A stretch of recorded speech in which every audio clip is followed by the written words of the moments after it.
Welcome, welcome. I'm Miss Christine with EduPlay Learning and Momspiration 412 Worldwide.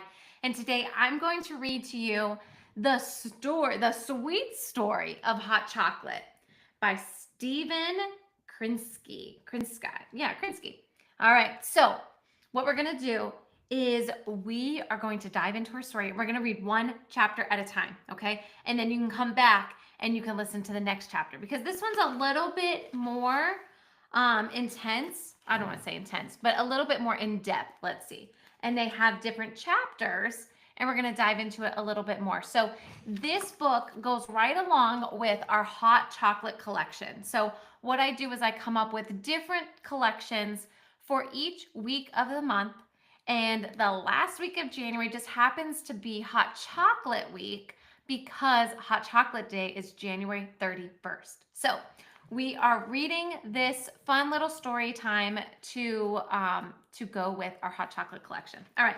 So I talked about this before, but I'm going to share it with you in case you didn't see the other book, but we're going to talk about the table of contents here.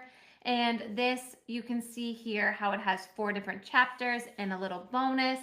And then it tells us what page number chapter 1 starts on. So that's what we're going to read today. We're going to read chapter 1, A Special Drink. Okay. So let's dive in. A special drink.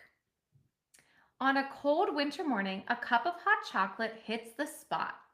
That goes for winter afternoons too, and winter evenings, or any time there's a little chill in the air. All by itself or topped with marshmallows or whipped cream, hot chocolate is hard to beat. Who loves hot chocolate? I do. But do you know who drank hot chocolate first and how they made it or how long it took to become popular around the world? Or what was the strangest thing ever added to it? Hint, it has to do with whales, but more on that later. That's where this book comes in. By the time you're finished reading it, you'll know the answers to all these questions and many more. You will be a history of fun stuff expert on hot chocolate. So you'll be a little hot chocolate expert. Hot chocolate begins as a bean that grows in a pod on a cacao tree. The word cacao looks familiar, right? That's because the English word for cocoa comes from the word cacao. What did I say before? Keiko. There we go. After the beans are dried and roasted, the shells are removed. What's left is called the nibs. They are crushed into small bits or a fine powder.